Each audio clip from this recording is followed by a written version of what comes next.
Welcome back to Croc, Legend of the Gobbos. This is part 3, and now we're on the desert level, but with a nice little flair to it with music. I really like what they're doing here. I mean, like, it's got this very interesting rhythm going on, and it's a completely different melody. I thought it would just be a variation of the main doo-doo, that main motif, or the previous one, but no, they've actually gone with something totally different. And you know, I've always felt that sandy kind of textures actually work really, really well with the PS1's low resolution, you know? Like, I think... fuck you. Come on, go away.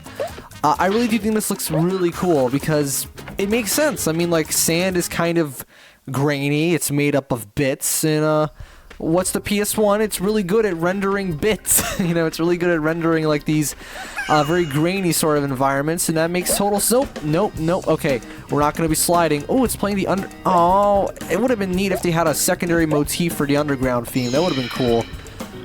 Wow, this game has way more similarities to Mario than I once... I mean, like, other than the fact that it was supposed to be a Mario game. No, I mean, like, think about it. It has, like, a motif specifically for the underground theme. I'm gonna sneeze. Ow. No, but really, oh my god, hold on. No, okay. It's funny when other people do it. Either way, we got our key again. Let's see if we can... Oh, you tricky trickster. You put that platform there to fool me. But in reality, I was just supposed to do that. That's nice and easy. Oh, you what the you dick. Fortunately, all platforms that disappear eventually come back, so we can just do a little bit of platforming back around in this direction and get the thing. Let's go ahead and do that. Oh, nice. I mean, I have to say that the music doesn't bang, though, because it totally does. I mean, I'm just gushing at this point. That's all I'm going to talk about. No. There's definitely a lot more to it. Oh, the Fairman. Nice. Either way, yeah, so we got our key, and I think we can... move on to back outside. Turns out this is actually a mandatory section because that door was already locked. I don't even pay attention to that. I just happened to get a key, so I was like, well, I probably have to use that somewhere. Yeah, no shit. I gotta use it here, specifically. Also, you may remember that last time I was kind of contemplating I was a little on the fence as to whether or not to split the episodes up. Yeah, I've made the executive decision. This is not going to be as long as the last episode because I don't know, in my head, like, a game like Croc doesn't really make sense to have episodes that are that long. You know, I don't think anyone wants 40-something, 50 minutes of Croc, right? And as the levels get longer and more complex, and especially if I'm going for, you know, pseudo 100%, like, I'm not really going out of my way for it, but at the same time, it's not such a hassle. Oh, get the key, though. Come on, gotta go get the key. That's the thing, because just going through the levels on its own sometimes almost feels like an insult to the design. It's like, clearly they put all this shit here for you to get. It's not like you've already got a very fun, engaging experience by default, and then there's extra shit. No, here the experience is actually... You know, I get why you would criticize this game for not being super inspired in a lot of ways. I totally understand that, but when you do go for 100%, it becomes a little bit better. So I guess I'm starting to get it, really. This is my coming of age. It's like realization, like, hey, this is why people 100%. But again, it heavily depends on the game. Like, I would never want 100% a game where the only prerequisite to 100% is, oh, just go and get, like, this extra thing in the hub world or some shit. Like, no. It needs to offer a unique platforming challenge and some kind of worthwhile experience. So what was I saying? Oh, yeah. So I'm going to be splitting these episodes into two. As in, this is just part 3, and part 4 will be the second half of this world. So once we're done with the boss, the first boss, I guess the sub-boss. Wait a second. I recognized... Yeah, no. I'm not going to do that. I recognize a set piece like this. You know what that means? That means we have to actually go here, jump on one of these platforms. God damn it. Jump on one of those platforms using the jelly. Nope. Using the jelly. I said thank you. And then we have to go back. And now, look at that. We got these platforms which will allow us to catch whatever it is that falls. So gems, who cares? Gobbo, there you go. That's what we want. I still do find it kind of hilarious that the Gobbos, like, nothing in this game is really all that required for progression, but, you know, let's pretend, okay? It's called suspension of disbelief. Let's ignore the actual game mechanics and go like, okay, we have to save them. How many do I have? Okay. Ah, shit. I've been pretty thorough, I think, so I imagine that... Ow, my face. Well, actually, my ass, but, I'm gonna assume that in order to get the last one, we gotta go here and then come back. Are we gonna be coming back? Let's find out. Ooh, an elephant with spooky eyes. What the fuck are you? Stock sound effects. Okay. Let's try... There you go. Nice. Yeah, these controls are, you know, you gotta get used to them, but when you do, it's totally playable. I believe this, yeah, this will definitely crumble. Now, only one of them, that's the kind of the dick move here, only one of them has the gem. I think the other just has a gobbo, which, I mean, that's good too, but I basically have to jump back onto the elephant, have him go like, and then, and then climb back onto this thing. Let's see how this is gonna work. Let's see if we can kind of, there's the gem. Oh... Am I gonna betray the No, let's go and save the gobbo too. Assuming it's a gobbo. If it's not, I'm gonna be really freaking annoyed because no. Yes, I got you. Okay, please be a gobbo, otherwise I've wasted my goddamn time. Yippee! All right, nice. It is a gobbo. So let's go and get that 100% bonus on it. It does feel pretty good, not gonna lie. I'm starting to get it. I never thought I would, but it depends on the context, you know? Like, some games just make more or less sense to be 100%ed. You know, and it's not even a matter of how much I like the game. This isn't, like, bias or anything. You know me, I love Sonic games. But I've never 100% in the Sonic game. I think I've only ever 100% in, like, Generations once, because there's really not that much stuff to do, but I've never even considered getting all of the emblems and stuff in the adventure games. And fuck me if I'm ever gonna complete Frontiers. Like, no, I mean, I've actually never played Frontiers, to be fair, but I wouldn't want 100% it either way. Never 100%ed, you know, Mania or just any of it. I mean, I think I 100%ed Sonic 4 once, because I was playing the Wii version, you know, the WiiWare version emulated, and I was using save states, so like, no shit, right? It wouldn't be all that difficult. And now you're probably saying, well, you're using save states right now. Doesn't that make it invalid? Well, no, because here, it's not really a matter of skill, whether or not you 100% it, but it's a matter of finding the thing. So no amount of me trying over and over again is going to make me better at finding things, you know? So that's my justification, all right? Where do we go from here? I love how there's just these... Oh, no, wait. I was gonna say, I love how there's just these random shadow spots. It's not random. There actually is something there. Although it's significantly smaller than what that platform might... what that block might imply. It doesn't really look like... You'd think that would be a much bigger shadow, but it's not. And, oh, goddamn. Okay, I'm gonna assume that we're gonna have to do some kind of platforming challenge that is a little bit different in order to get this to work. So let's just hope, fortunately, that mummy can't do that stupid stomp thing that knocks us off the fucking monkey bars. So why are they called monkey? Oh, probably because monkeys do that. Yeah, that's a good point. Let's keep going here. And oh no, we're gonna have to do quite a bit of backtracking, aren't we? Wait, don't tell me that switch was actually unlocked from the start and I just... No, I highly doubt that. I mean, I'm gonna... Fuck. Wait, where am I now? Save state confusion. Screw it. Okay, we're just gonna keep moving forward. Go into this thing. That looks more Australian than Mexican, actually. I mean, this is supposed to be like the Mexican motif or the Spanish motif. I don't know why, but I have a hard time kind of separating those two cultures.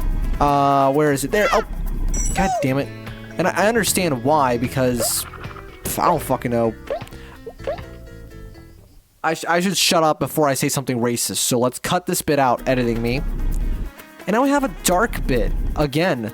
And these weird extending platforms that...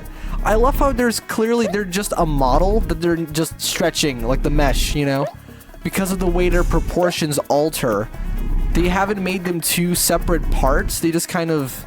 That's so cute. You know, that kind of reminds me of... God damn it, what's up with everything in this game reminding me of candy? I was gonna say that reminds me of, like, these cat's tongues. You know, these candies that my sister really likes for some reason, that I fucking hate, to be honest. Yeah, what's up with that? God damn it. It's like when Mark was reviewing, New Super Mario Bros. Wii U, or, no, sorry, it's just New Super Mario Bros. U, and he was just like, you always come back for cheeseburger, you know, like he was describing the game. Do I have to jump back on? I guess I do, no. Okay, let's try that again. Really? Do I actually have to... Wait, yeah, okay. We're still here. I just have to go ahead and... No, you dick. Come on, don't fucking... why would you map? That's something I don't get. See, they have a perfectly good triangle button that, yes, sure, it controls the camera, except that, you know, you don't need to be using the camera that much when you're jumping, so I don't understand why they mapped the jump button again to be the stomp. Didn't they do this really stupid thing in Croc 2 where they called it like the triple jump, even though that's not what it is? Like, yes, you have to hit the jump button 3 times to do it, but it's not a triple jump. Like, by 1998, I believe, like, it was pretty fucking clear to, like, no, when you say triple jump, you mean, ha, wah, wahoo, you know, fucking yippee, whatever fucking Mario says in 64, you know, when he goes like, hut, and then another jump, and then a super spinny jump, you know? Or if you 100% of the game, I don't know, the screw attack from Metroid. Yeah, okay, oh, for fuck's sake, no. Don't, the lava, any sort of, hostile liquid, whatever you want to call it, hazardous liquid, is just basically, it's such a gamble, because wait a second, have I already been here? I mean, we're gonna find out. If I jump in here, where are we gonna spawn? I love how he doesn't actually fall through it. Ooh, new area, alright. That previous section was quite open-ended, so there's a part of me that feels like I might be forgetting something, like I bet one of the gems was there. I mean, I already got the blue gem there, but, you know, who's want to bet that, like, maybe there's, you know, some other gem there, and, oops, you know, I shouldn't have left that area so soon, but either way, we are going to get a Gobbo here, so that's nice, because clearly that block has the key on top of it, so let's just try to do a little jump onto it, there you go. And I'm gonna actually come back and break this box, because I feel like they would have put something there. Let's just go ahead and do this. Vibe to the music, because it's sick. And there you go. I'm so glad you don't have to, like, walk up to them and activate them or some shit. You just kind of... you just touch it and it disappears. Imagine that's how keys worked in real life. That'd be very inconvenient. Damn it. I don't think I've ever seen the secret gem appear in, like, a cluster like that. But now that I think about it, this whole area was kind of just a sidetrack for a Gobbo. Because now we have to go back. Oh man, okay, well, we're back here in the dark area. They just decide, like, fuck it, yes, now is the dark part. But you know what? That's okay, because it is very visually interesting. Now, this is an area that I missed. I mean, I didn't miss it, but I just didn't do much with it. What's this? Where will this take me? Have I already been here? No. So I want to actually keep going back here and jump in. God damn it. And jump in. At least they have the decency of sending Croc upwards. Unlike Mario Sunshine, where Mario just kind of flops around. We're all awkward. Oh, there you go. It's a new area. Are we going to get the water music? Yes. No different motifs for it, though. It's just the water theme. And it's fucking amazing. Alright. Let's get... No. I'm going to avoid you. Something that looks like it came out of Frogger Beyond. I've never... You know, for whatever reason, I just have, like, this weird notion of... Yeah, it's strange, isn't it, that Frogger has more than just the arcade game. He has all these different games. It's fucking insane.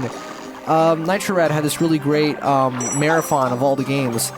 And... My god, it's like you don't expect them to... Like, you ever think, like, yeah, Frogger is just this thing that you play in the arcade, but no, it's like they go ahead with these bizarre storylines and multiple characters, and, like, what the fuck? We're Frogger heroes! And you know what's funny?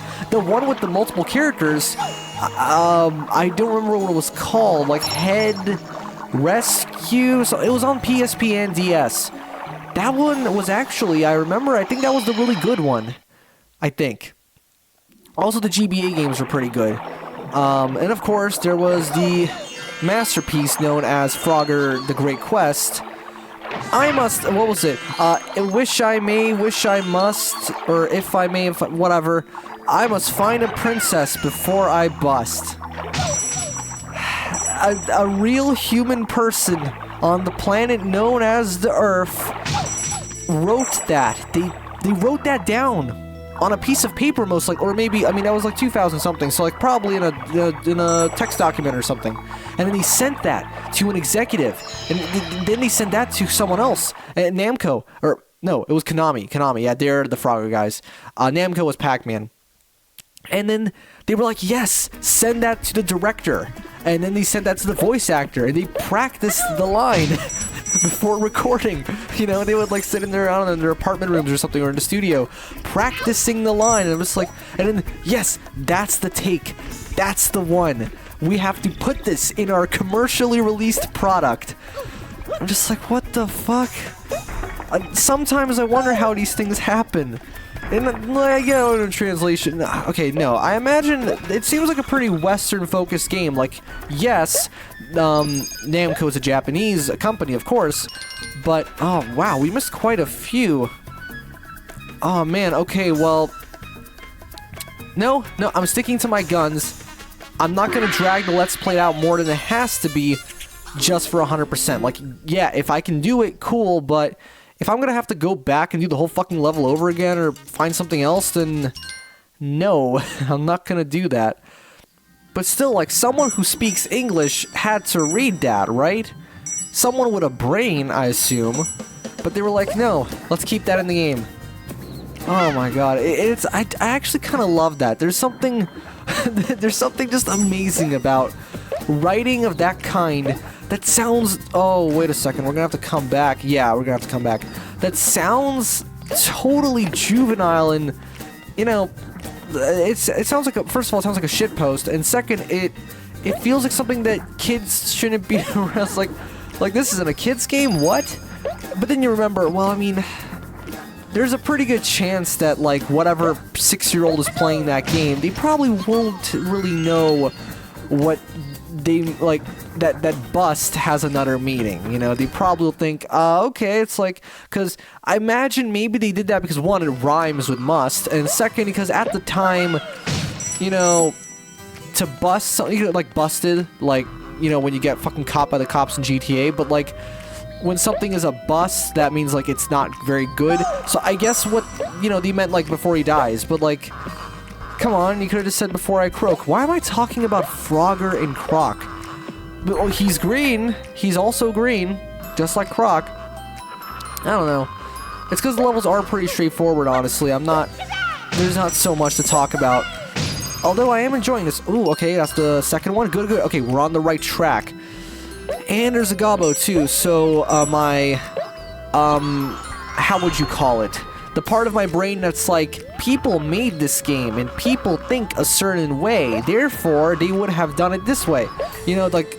the analytical, I don't fucking know if it's really an analysis per se. I'm not like one of those, you know, the guy to make a 40-minute video essay on Super Mario 64's game design or whatever. No, I'm not that kind of person.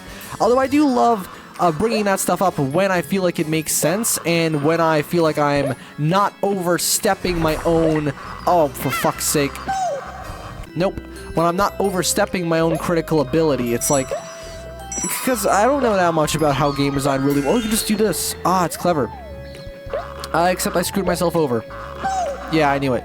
No, you know what? We can totally do this. Ah, they've timed it just right. Thank you, Argonaut. Ah, fuck you, Argonaut. Okay, we're gonna try it this way. There you go. Perfect. Alright, there you go. I do not remember what door I... Oh, damn it. Alright, well, let's go through this door. And I've already been here. Okay, sure. We're gonna go back now. New area with a key. Wait a second. Have there been any key doors on my way here? Well, there better be. Ooh. Oh, no, wait, hold on. Have they placed them in order?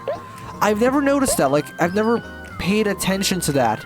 Do they put them in a specific order? Or is it just like, okay, you're gonna get it later? Because now I'm worried, honestly. Oh, God. Damn it. We're gonna keep trying this until we... Look at that Croc, but with, like, actual platforming challenge. Come on. Come out. There you go. Go over here. Jump on this one. Jump on this one. And now wait, okay? They don't disappear. They don't go away, so we can just wait a little bit. Patience, damn it. Patience and observation is the key to winning. Now that we've accessed that area... What do we do? Is there... Wait, let me go check if there's any keys we have to... I mean, any key doors. Are there any key doors we have to activate here? We have to interact with? No. Yes. There you go. And watch. I've missed the gem somewhere. Alright? I can guarantee you that. Because this sure as hell ain't gonna be the gem. Nope. It's just a bunch of stupid gems. No one wants those. Common gems. And, yep, more common gems. Ugh, disgusting. Oh, I can tell there's a block by that shadow. Now, if I remember correctly, this is a section where you have to...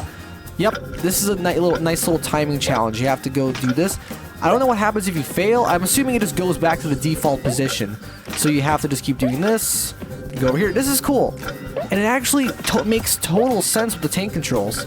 You know, this is a very tank control friendly little bit of level design. And now, that platform will continuously go up and down. So I think I can use this to collect one of the gems. Or a Gobbo. You know, I know you're my family and all, but I actually cannot be fucked to look at you anymore. I want the gems, okay? It's all about the money. No. Oh, I'm gonna assume I have to go through the other door.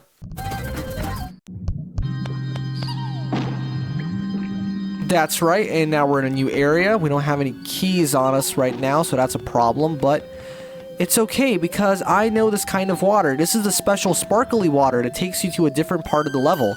So, if I jump into it, I'll be just fine. I love how it's the exact same camera angle for like the transition between like the normal part of the level and the water sections. Like it's literally the same camera angle every time. At least it feels like it is. I'm not sure if it truly is, but yeah, purple gem.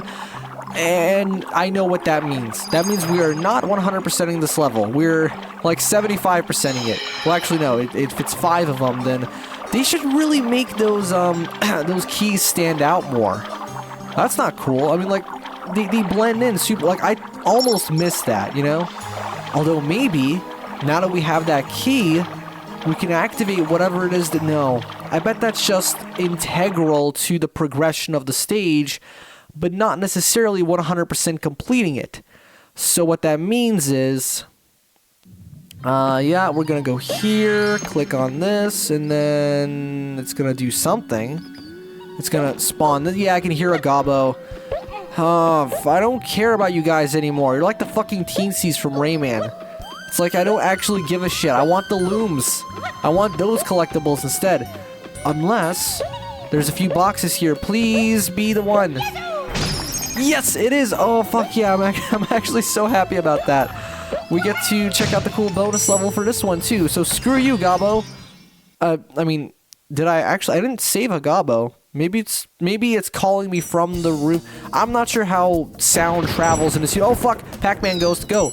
I love how, like, at this point, collectively... I mean, no, it's because it's a specific design, you know? Also, this is when the... Ooh, interesting. Is this a more difficult section? It's faster? It probably is, just like Sonic. This is where the turning with the L and R buttons comes in handy. Wait up. No. I know what happened there. I missed a Gobbo somewhere. Alright.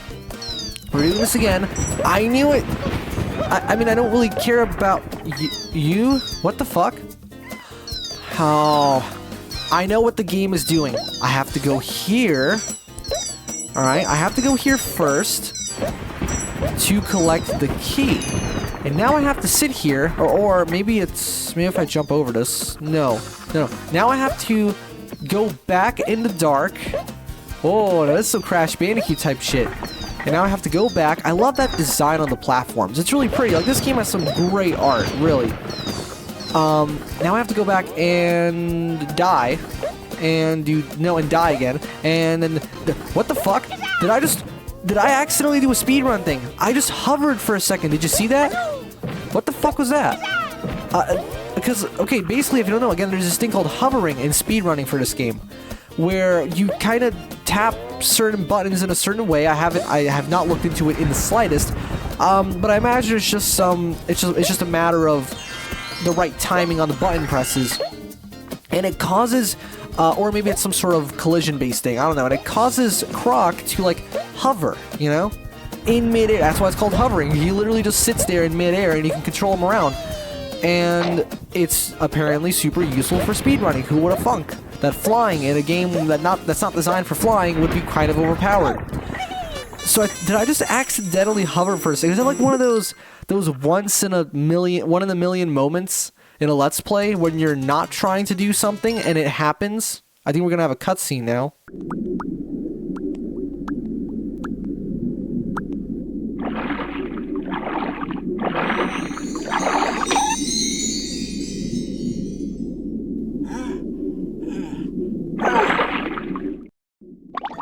Way to subvert expectation, Croc. That's actually really interesting. Like, the desert level is the... Well, I'm actually just going to be speedrunning this, basically, because... As much as I can. Because we know there's nothing here. These levels have no collectibles. But yeah, it's interesting that the desert level is the one with the water-based, like, boss. Will the second boss be water-based? I don't know. I don't remember, to be honest. Die.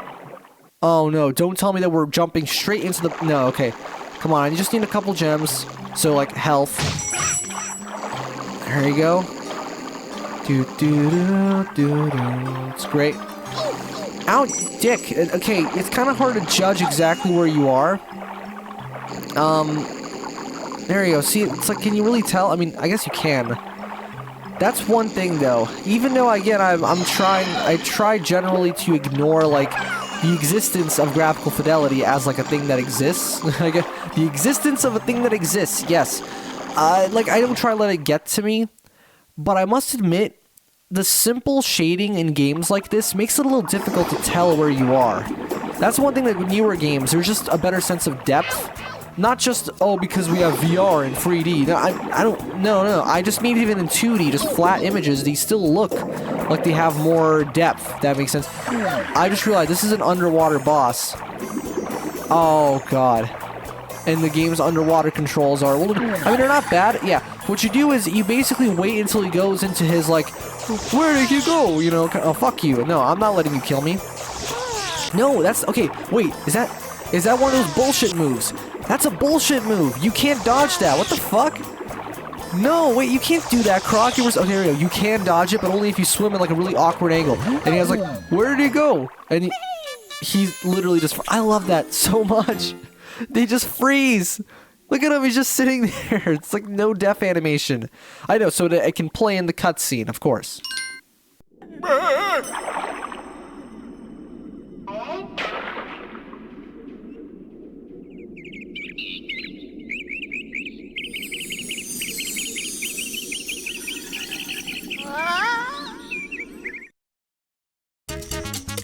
With that absolute fucking memer of a cutscene done, we're done with part 3 of Croc, Legend of the Gobbos. We're going to be continuing the desert world. I'm sure it has an actual name, but who's going to look it up?